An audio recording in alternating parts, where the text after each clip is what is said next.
CTV News with Carlyle Fiset. Good evening. Thanks for joining us. We begin tonight with a Premier's visit to London today, indicating plans for legislation to ban experimental testing on dogs and cats.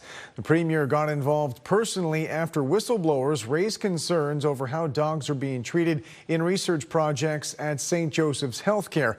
According to the group Animal Justice, most of the dogs involved were puppies used for cardiac research. You can't be experimenting on dogs. They're part of our families, or cats. You know, go with the mice, go with the rats, no problem. But these are pets, and it's done. You can't do it anymore. Now I'm going to start looking for everyone else. If there's anyone else out there that's doing this to animals, come clean, because we're going to catch you. And it's just terrible. You can tell I'm an animal lover, but it's just terrible what they're doing. The Premier's announcement follows a rally this past weekend where advocates called on St. Joe's to release the dogs to local organizations. Dozens came out Sunday demanding the hospital release all the dogs used in research testing. They also voiced support for any legislation making such testing illegal. They're definitely at high risk of being just euthanized right now because they are in there, they're being housed, which is costing the hospital money. Hospital doesn't like to do that. And the cheapest and fastest and most effective way to get rid of the dogs would be to just dispose of them. St. Joseph's has repeatedly refused our interview requests for comment on the matter, instead only referring to a previous statement saying the dogs are being cared for by animal health professionals under the responsibility of Western's compliance veterinarian and in keeping with Western Animal Care and Canadian Animal Care Council standards of care. The main reason for the Premier's visit was to announce more than $10 million in funding for housing initiatives. With more on that money and how it will be used, here's Lauren Stallone. The province is awarding the City of London today with nearly $12 million through the second round of the Building Faster Fund. 2 years ago, our government established $1.2 billion Building Faster Fund to encourage municipalities to speed up approvals, issue permits, and get shovels in the ground faster. The program provides funding to municipalities that achieve at least 80% of their provincially designated housing targets. The City of London achieved 95%, which is outstanding, of its 2024 housing target. The province says the funding will help London build more homes and community infrastructure. Our goal is simple: to ensure more people can own their own piece of Ontario, their own piece of Canada. Housing Minister Rob Flack says the announcement addresses the issue of housing costs in the province. There is a clear demand and a supply issue. Recently, because of these conditions and general market uncertainty, we have seen the housing market come to a standstill. Mayor Josh Morgan says the money will be groundbreaking for the future of London. We're ready to put those resources in the ground to build more housing in this city, whether it's downtown, whether it's our transit villages, along transit corridors, or out in new parts of the city. The government is also helping to speed up the construction of new infrastructure, including streamlining development processes. This is through the Protect Ontario by Building Faster and Smarter Act 2025. Lauren Stallone, CTV News. Government officials also announced 2 local organizations are getting more than $2.5 million for skills training. That will focus on construction jobs supporting workers impacted by American tariffs. Literacy Link South Central will receive close to $2 million for apprenticeship programs, while the International Brotherhood of Electrical Workers will get almost $700,000. But we need to talk about what we can do here in Ontario to create the environment and the conditions for people to create more jobs, just like the beer bombs have, and investing into the people. That's what we're doing right now. We're putting another $2.5 billion in total in skills development fund. It's absolutely critical. London Transit will reduce its budget request by $700,000 next year. In our gas budget, we had obviously overestimated. Now with the reduction in carbon tax, we've been able to save a bit of money, and additionally a reduction in our insurance fees for next year. The Transit Commission chair says the savings would reduce next year's property tax increase while not impacting service. Meanwhile, City Hall and the LTC have overcome an impasse on using municipal assessment growth to fund route expansions. On Wednesday, the Transit Commission will consider using property taxes from new construction to fund $2.1 million worth of new routes next year in Cedar Hollow, Innovation Park, Keynes Road, and West Byron. There's new riders in these new subdivisions, and so this is an opportunity for us to take their new property tax money and be able to spend it on services that they need and should be able to use. And these areas have been slated to get bus improvements, but we haven't actually put enough money in through the multi-year budget process. Fast-acting neighbors helped two people flee a burning home in East London last night. With more on their escape and the ensuing firefight, here's Sean Irvin. Flames and smoke pour from the roof of a home on Arcadia Crescent in the Fairmount subdivision shortly after 9 p.m. Sunday evening. Among those alerted by the commotion was this nearby resident. We were watching TV and all of a sudden I said, boy, this noise is too close. Moments later, she saw the flames. Speechless, like they were coming like you wouldn't believe. So quickly that the two seniors living inside the home were unaware that a fire was raging in the ceiling. The occupants, because the fire was above them, did not know that the fire was on at that time. They were alerted by neighbors knocking on the door. Both escaped unharmed. Thank God they are safe and they are out. With the residents accounted for, firefighters did their best to save the home. The blaze was brought under control within an hour, but crews remained on the street until daybreak. It was a very stubborn fire because the fire was contained within the roof area itself, and the crews did a fantastic job on a very stubborn fire to knock it down as quickly as what they did. The scene was held into the afternoon hours as investigators combed through the scene. Damage is estimated at $600,000. An official cause will take time to determine. It was awful to look at it. Sad, the whole thing. In London, Sean Irvin, CTV News. A heavy police presence on Western's campus this afternoon for a weapons call. London police say they received a call around 3 p.m. about a weapon at the Weldon Library. More than a dozen police vehicles arrived, including officers in tactical gear. According to police, after about half an hour of investigating, they determined there was no threat to public safety. London police say they're investigating a series of recent shootings, releasing photos of vehicles they say are linked to those incidents. As Rita Ismail reports, the city is now on pace to surpass last year's gun violence numbers. For the third time in just 2 weeks, London police are investigating shots fired in the city. They've released images of two vehicles believed to be connected to a shooting last Friday. Gunshots rang out around 2:45 in the afternoon near Oxford and Talbot Street. Officers later found property damage nearby on Piccadilly Street. That incident just one part of an escalating series of investigations involving firearms. We understand the impact that it has on the community, the sense of well-being. We understand the sense of fear that it creates. So we do prioritize every incident of gunshots, firearms, and thankfully in this case there were no injuries, but it still doesn't lessen the fact that we have people mobile in our city who have access to firearms and have discharged them. Last Monday, a home on Foxridge Crescent was riddled with bullets after someone opened fire. And in East London, a shooting on Fieldgate Circle sent one person to hospital with serious injuries. A vehicle of interest has since been located, but no arrests have been made in any of these cases. It's definitely of concern. We have noticed the uptick. It's been 3 incidents in the past 2 weeks, and it is in our purview to examine the reasons for that, as well as develop a response to that.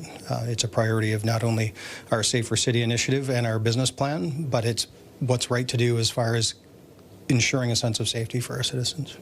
These incidents come as the city has been showing promising signs in reducing crime. There's crime out there. That's why we've made historic investment in the London Police Service. That's why the chief has a new operational plan. That plan is in the mid part of it being deployed and implemented. And as we implement that plan, we're going to start to get ahead of this. Still, Mayor Josh Morgan says it's a constant effort to stay ahead of the crime, and recent events highlight why those investments matter. We do see a lot of positive stats, though. We see response times coming down. We see the crime severity index is actually coming down, whereas it's going up in other cities. And we see the resources that are being deployed in the downtown actually starting to take effect. Police are appealing for witnesses in all 3 cases, asking anyone with information or dash cam footage to come forward. Rita Ismail, CTV News. Safety advocates are speaking out after video emerged this weekend of a man jumping onto the side of a moving train in downtown London. As Brent Lale reports, it's a dangerous stunt and illegal.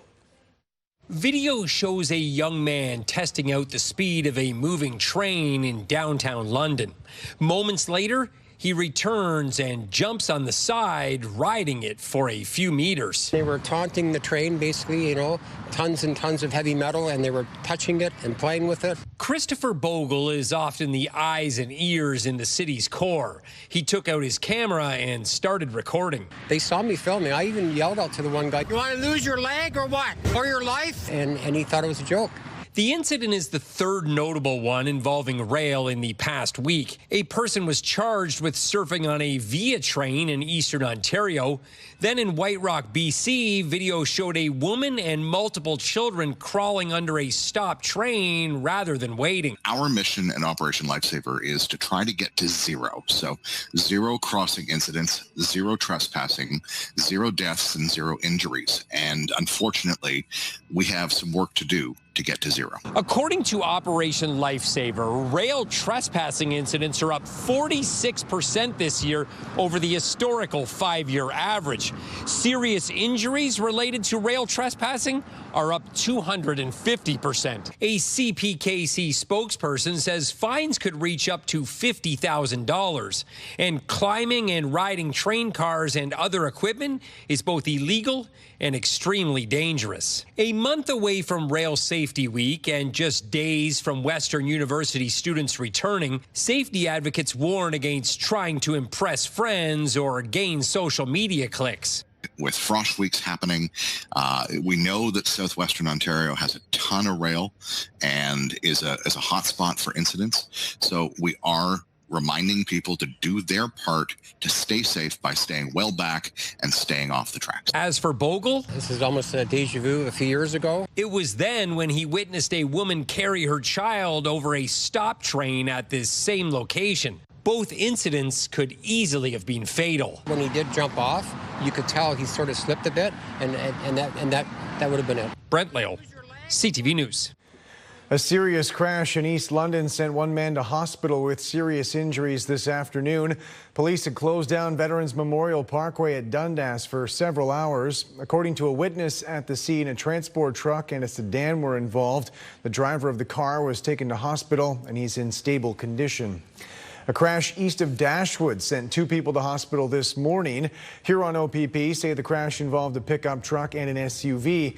They say one driver was airlifted with serious but non-life-threatening injuries. The second driver was taken to hospital by land ambulance. Their injuries not thought to be serious. All roads were reopened by 2:30 this afternoon. A new play is premiering at the Blythe Festival this year, telling the story of a local media mogul who built one of Midwestern Ontario's best-known brands. With more, here's Scott Miller. Just say you love me and want me. The visionary behind starting a TV and radio station in the middle of Midwestern Ontario is the focus of a new play at the Blythe Festival. This is a trailblazer, an icon, someone who left an indelible mark on this community. I think really changed the culture of the place and invited us to think about and celebrate who we are in the place where we live. Garrett plays W.T. Doc Cruikshank in Radio Town, the Doc Cruikshank story, now on stage at the Blythe Festival. In 1926, the self-proclaimed tinkerer turned his own home-built radio transmitter into a national media empire based in Wingham. Cruikshank was the mastermind behind CKNX, first on radio and then on TV, making Wingham the smallest town in Canada with an actual television station. CKNX launched the careers of musicians like Shania Twain and Earl Haywood, and broadcasters like John Strong and Paul Hunter. That's where we found out where the snow days were and all of that. And it's like joining back in this long-standing tradition and learning so much about it that I honestly did not know. It's been a real pleasure. CKNX still exists today, 99 years after Cruikshank started his media empire of an old school overlooking Wingham. Some of the artifacts from CKNX's past, including the CKNX Barn Dance and Circle 8 Ranch, are on display for patrons to peruse during Radio Town's run until September 20th. It sort of gives our patrons a more immersive experience as to what the barn dance was like. There are lots of people in the community who either attended barn dances or played and performed in the barn dances. A focus on rural Ontario was and still is one of the calling cards of CKNX, a lasting part of Cruikshank's vision. One of the amazing things they had on the station, of course, was the agriculture hour. I mean, he wanted to put farmers front and center on your dial, and that was radical thinking at the time, right? This was somebody who wanted to reinvent the way we thought about ourselves. In Blythe, Scott Miller, CTV News. Later on CTV News, a made-in-Canada rocket company, the small town in Newfoundland, soon the site of test flights.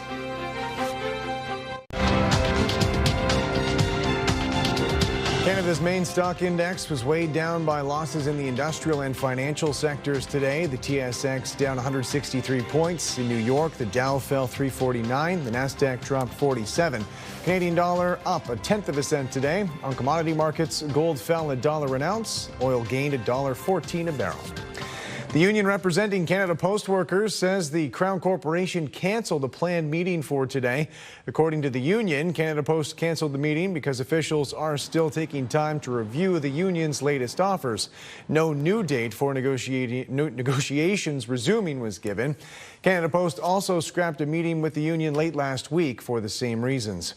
The Prime Minister is in Europe right now, announcing a new strategic partnership with Poland today, part of a broader plan to strengthen Canada's ties across the pond. With more, here's Abigail Beeman. The Maple Leafs on your shoulders, they feel hope. Prime Minister Mark Carney stressed to Canadian troops in Warsaw and European leaders Canada is ready to spend big on defense. We will quadruple our spending on defense between now and the end of the decade. Not only promising to meet NATO's 2% of GDP spending target by this year, but the new target of 5% by 2030. We have your backs. We're serious about this. Carney bringing his defense minister along to many European meetings, including the trip to Ukraine, which marks a shift from the past. I think what it indicates is that the landscape has changed. I think Canadians know that the landscape has changed, that the geopolitics are changing, that the threat landscape has changed.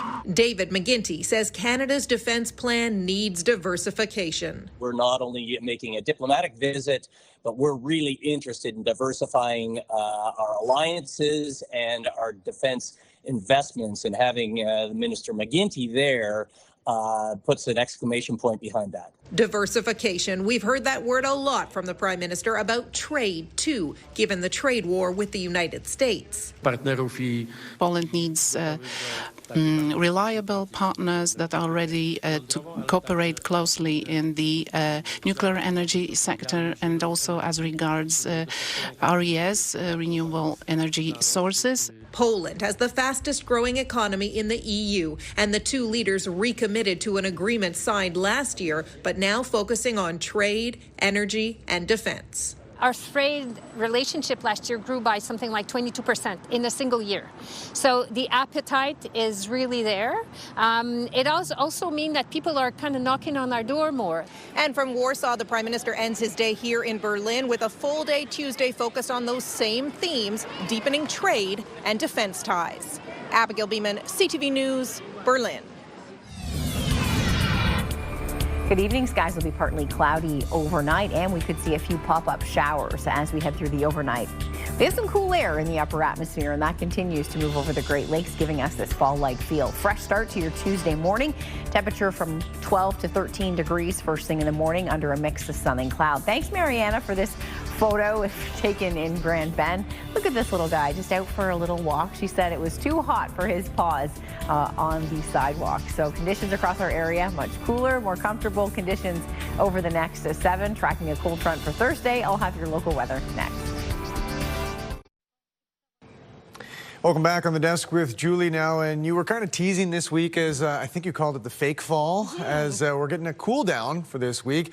Doesn't necessarily mean summer's over. We're going to get some heat back in the forecast eventually, but for this week, a little cooler. Yeah, temperatures are comfortable in terms of a fall-like air mass that's moved in.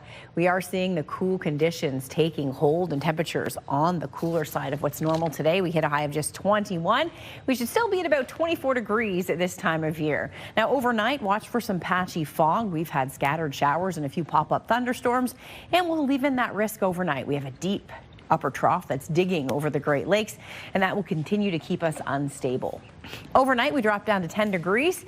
Mount Forest, KW, single-digit overnight lows. If you're near Lake Huron or Erie overnight, 12 to 13. Let's take a look at this satellite radar, and you can see this counterclockwise flow over the Great Lakes. So this time of year, it draws in that cooler air to the north. There's a huge surge of heat in Western Canada, and there's been heat warnings in place, but we are under this cool flow of air. It's leading to scattered showers and a few pop-up thunderstorms in and around the area.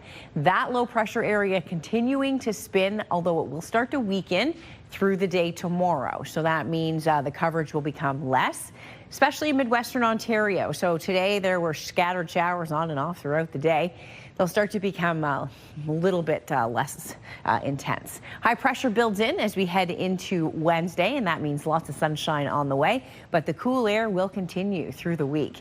Let's take a look at the forecast model. You can see some spotty showers first thing in the morning in through northern Huron, Perth County, and pushing through KW towards Toronto. So there'll be a weak couple of waves moving through and then just keeping us unsettled. There'll be lots of times of sunshine, though, through the day as well. Just be prepared as you head out the door. You may encounter a few spotty showers. As we head into your Wednesday, looking good. Lots of sunshine on the way and a beautiful day. This week is comfortable, low humidity and feeling fall-like. So in terms of our day-to-day warming, we're not expecting that.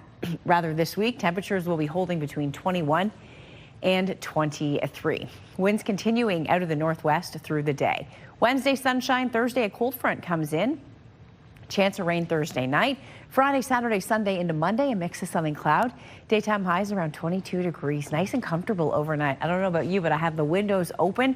It's been beautiful to have that fresh air. So it's quite cool first thing in the morning. And of course, that will stay as we head through the next 7. The holiday weekend on the cooler side, but by holiday Monday, we're back up to 24. Midwestern Ontario, scattered showers tomorrow. Possibility of a few thunderstorms rumbling through, and then full sunshine on Wednesday. Chance of showers Thursday coming in with the cold front that will cross the area. That will bring a reinforcing push of cool air. Temperature highs Friday through Monday, 21 to 23, with overnight lows from 11 to 13. So some spotty showers. Daytime highs through the day tomorrow. Carlyle upper teens, low 20s. That's where we'll stay through the week, and we're into full sunshine on Wednesday. Thanks very much, Julie. Harvest is underway for many farmers across the country, and already there are concerns on the prairies about this year's yield. Alex Karpa reports.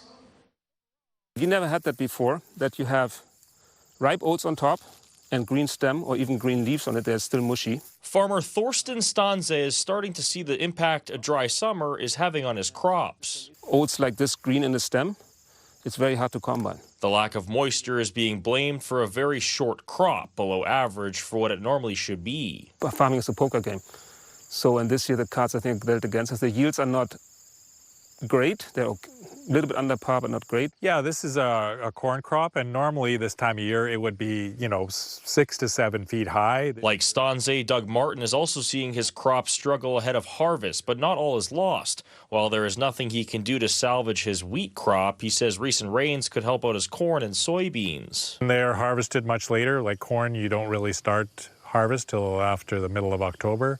So you can see here the corn is still green and still filling. So there's potential there for this rain to help. It's not just hot and dry weather throughout the summer that has had an impact on Canadian farmers, but some Manitoba farmers I spoke to say China's recent canola tariff will have a significant effect on their bottom line. The latest duty is bringing forth uncertainty for canola farmers at the beginning of harvest. What it will do is have a depressing effect on not only the price, but the marketability later on when production is in the bin for farmers to sell it. It's not a good situation for them. Canola seed production generated $12.9 billion in 2024, making it the most valuable field crop in the country. Stanze, who produces around 2,000 metric tons of canola each year, is worried. It's a big moneymaker normally, but if you're losing that market, then it's very bad. If nothing changes, Stanze says he will reduce the percentage of canola he'll produce next year. Alex Karpus, CTV News, near Morris, Manitoba.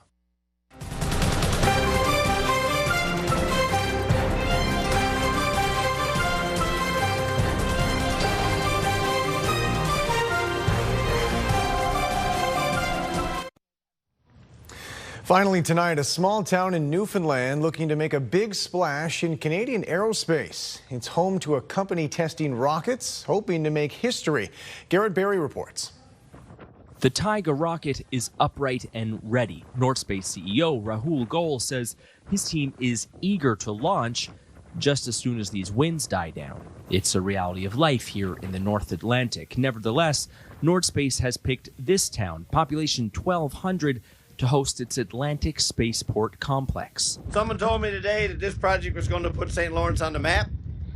I said, we're not worried about the map, we're going into space. The company says it'll spend $10 million in the first phase of development for this location. It gives it access to the most orbit options. Think of those like highway lanes for spacecraft. And here, on the edge of the Atlantic, it's easy to launch east over the water and use the Earth's rotation to build up your speed.